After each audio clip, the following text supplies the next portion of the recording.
Hi hello everyone எல்லாருக்கும் வணக்கம். Welcome to the vacuum channel. நான் இந்த வீடியோவில் வந்துட்டு நம்ம கல்ச்சரில் ஃபாலோ பண்ணுற சில ரூல்ஸ் அண்ட் ரெகுலேஷன்ஸ் பற்றி தான் பேச போகிறேன். ஸ்ட்ரைட் டு தி பாயிண்ட்டுக்கு வந்துடுறேன். இங்கே ஒரு ஹஸ்பண்ட் இறந்துட்டாங்கன்னா ஃபீமேல்ஸுக்கு நிறைய ரூல்ஸ் அண்ட் ரெகுலேஷன்ஸ் இருக்குது. ஹஸ்பண்ட் இறந்துட்டால் ஃபீமேல்ஸ் வந்துட்டு 1 இயருக்கு எந்த ஃபங்க்ஷன்ஸும் அட்டென்ட் பண்ணக்கூடாது. அப்புறமா அவங்க எந்த வீட்டில் இருக்காங்களோ அங்கேயே தான் இருக்கணும். அதை தாண்டி மற்ற ரிலேட்டிவ்ஸ் வீட்டுக்கோ இல்லை ஃப்ரெண்ட்ஸ் வீட்டுக்கோ பக்கத்தில் இருக்கிறவங்க வீட்டுக்கு போகவே கூடாது. யார் வீட்டுக்கும் போகக்கூடாது. இது மூலமாக நம்ம என்ன சொல்ல வரோம், அந்த பாதிக்கப்பட்டவங்களுக்கு என்ன சொல்கிறோன்னா, உன்னோட சேர்ந்தவங்க போயிட்டாங்க, நீ இருக்கியா, உன்னையும் நாங்கள் நிம்மதியாக விட மாட்டோம். அவங்களோட நினைவுகளை நினச்சிக்கிட்டே என்ன செய்யணும், நீ நினச்சிக்கிட்டே கஷ்டத்துலேயே இருக்கணும், நினச்சி அழணும், சரியாக சாப்பிடக்கூடாது, அந்த நினைவுகளை விட்டு தாண்டி வெளியில் வந்துடவே கூடாது. அதை தானே நம்ம சொல்கிறோம். ஒரு பறவையை பிடிச்சி கூண்டுக்குள்ளே வச்சுக்கிற மாதிரி தான் இது. அதை பறக்க விடாமல் அந்த சிறையிலேயே நம்ம வச்சுக்கிறோம். அதுதான் இங்கே பூட்டி பாதுகாக்கிறோம். அவங்கள அந்த நினைவை தாண்டி வந்துடாத, மறந்துடாத, சோகத்தை விட்டு சந்தோஷத்துக்கு வந்துடாத அப்படின்னு சொல்கிறோம். ஸோ அதை மீறி சில பொண்ணுங்க எனக்கு இது கஷ்டமாக இருக்குது, இப்படியெல்லாம் வாழ்ந்துட முடியுமான்னு கூட தோணலைன்னு சொல்லி வெளியில் வந்தாலும் ஒரு ஃபங்க்ஷன்ஸ் அட்டென்ட் பண்ணுறாங்கன்னு வச்சுக்கலாம் எக்ஸாம்பிளாக. உடனே அந்த சொசைட்டி சொல்லுவாங்க, பாரு ஹஸ்பண்ட் இருந்து கொஞ்ச நாள் தான் ஆகுது, அதுக்குள்ளே வந்தாச்சு, ட்ரெஸ்ஸு நல்லா பண்ணியாச்சு, சிரிக்கிறா, சந்தோஷமாக இருக்கிறா, கொஞ்சம் கூட வருத்தமே இல்லை, இப்படிலாம் ரொம்ப ஈஸியாக பேசிடுவாங்க. அவங்க சந்தோஷமாக இருந்தால் என்ன, அவங்க சிரித்தான்னு என்ன, கலராக ட்ரெஸ் பண்ணால் என்ன தப்பு இருக்குது? அதில் தப்பேதும் இல்லையே. அவங்க அந்த சோகத்தை மறந்து சிரிக்கிறத பார்த்து நம்ம ரசிக்கலாமே தவிர கஷ்டப்படக்கூடாது. இன்ஃபேக்ட் நம்ம தான் சொல்லணும், இந்த மாதிரி சோகத்தில் இருக்காத, வெளியில் வான்னு. அதை விட்டுட்டு 1 வருஷம் நீ அந்த சோகத்தை தாண்டி சந்தோஷத்தை நினச்சிடவே கூடாதுன்னு சொல்கிறோம். நம்ம செய்கிறது ரொம்ப பெரிய தப்பு. சொசைட்டியில் சொல்கிறவங்க இருக்காங்க, அதனால தான் நான் சொல்கிறேன். நான் இதெல்லாம் என்னோடய அம்மாவுக்காக நான் பேசுகிறேன்னு இல்லை, நான் மற்றவங்களுக்காக இப்போ பேசுகிறேன். நான் ஒரு 3 இயர்ஸாக இந்த மாதிரியான விஷயங்களை பார்க்குறேன். அப்போ தான் தெரியுது இந்த ரூல்ஸ் இருக்குன்றது. அதை சக்ஸஸாகவும் பண்ணுறாங்க. 1 இயர் வரைக்கும் வெளியில் கூட்டிகிட்டு வராமலும் இருக்காங்க. ஸோ நான் ஃபங்க்ஷனில் பார்த்தப்போ ஏன் கூட்டிகிட்டு வாங்கன்னு சொன்னாலும் அதுக்காக அவங்க உடனே சரி நீ சொல்லிட்டல கூட்டிகிட்டு வந்துடுறோம் அப்படிலாம் ஒரு ரியாக்ஷனும் கிடையாது. எந்த ரூல்ஸோ அதுதான் ஃபாலோ பண்ணணும் அப்படின்ற மாதிரி தான் இருக்கிறாங்க.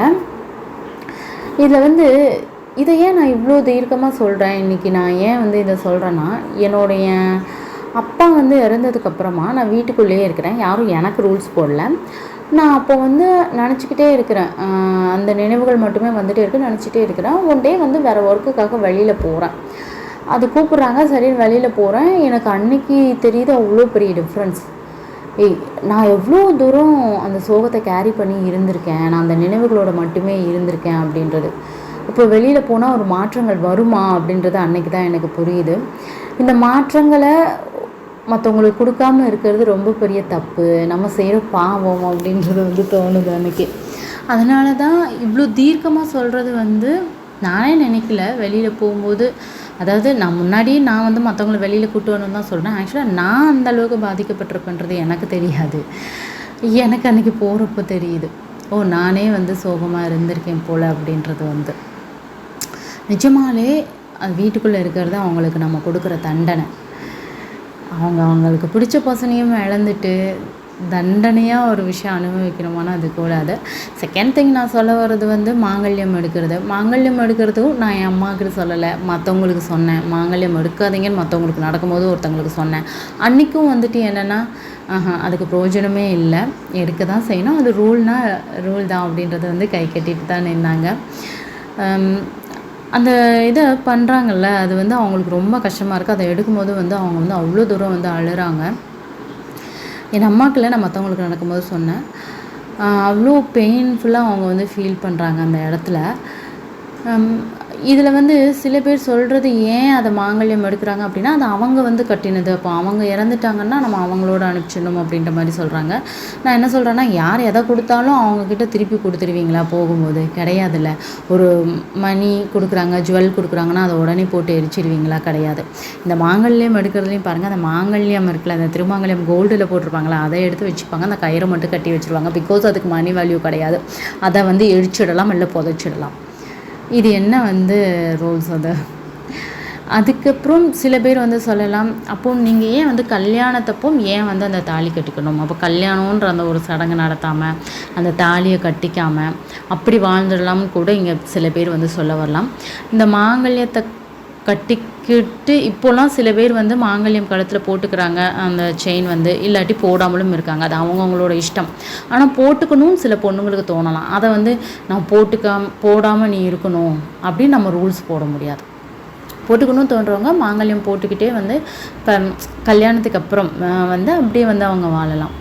இதில் வந்து ஏன் நீங்கள் ஏற்றுக்கிறீங்க அப்படின்னு கேட்குறீங்க அப்படின்னா, சில பேருக்கு நான் என்ன சொல்கிறேன்னா, பொண்ணுங்களுக்காக நான் பேசுகிறது நான் என்ன சொல்கிறேன்னா, அந்த மாங்கல்யம் ஏற்றுக்கொள்ளும் போது எங்களுக்கு சந்தோஷம் இருக்குது, மகிழ்ச்சி இருக்குது, எல்லோரும் வாழ்த்துறீங்க. இந்த மாங்கல்யத்தை எங்கள் கிட்டே இருந்து நீங்கள் திருப்பி எடுக்கும்போது எங்களுக்கு அதை வருத்தம், கஷ்டம் எல்லாத்தையும் கொடுக்குது. அதனால் வந்து நாங்கள் அதை ஃபாலோ பண்ண விரும்பலை.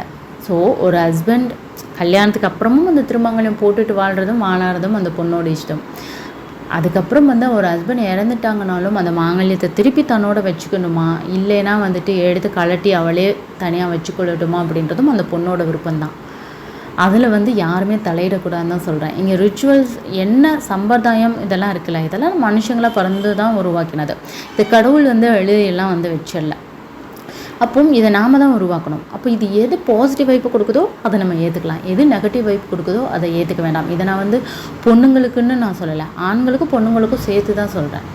யாருக்கு வந்து யாராவது ஒருத்தருக்கு இது பாதிப்பை கொடுத்தாலும் அது வந்து வேண்டாம் அப்படின்றத நான் சொல்கிறேன். இங்கே எல்லா ரூல்ஸுமே பார்த்தீங்கன்னா ஆனால் பொண்ணுங்களுக்கு மட்டும்தான் இருக்குது. பாவம் ஆண்களுக்கு எந்த ரூல்ஸுமே போடுறதே கிடையாது. இதில் நான் ஏன் சொல்கிறேன்னா, ஒருத்தியாக நான் சில விஷயங்கள் சொல்லும்போது மாற்றங்கள் பெருசாக இல்லை.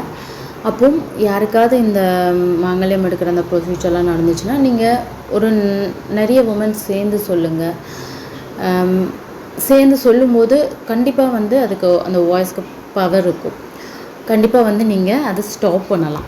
அதுக்காக தான் வந்து நான் இதை சொல்கிறேன். அண்டும் உங்களுக்கு தெரிஞ்சவங்க வந்து யாராவது இந்த மாதிரி சோகத்தில் இருக்காங்கன்னா, இல்லை அதை விட்டு வெளியில் வரணும், நீ வந்து சந்தோஷமாக வாழணும் அப்படின்ற ஒரு முன்னாடி நீங்கள் சொன்னீங்கன்னா, ஓகே நமக்காக ஒருத்தவங்க சப்போர்ட் பண்ணுறாங்க, இப்படி நம்ம வாழணும் அப்படின்றது அவங்களுக்கும் அந்த தாட் வந்து வரும், சோகத்துலேருந்து வெளியில் வரணும் அப்படின்னு.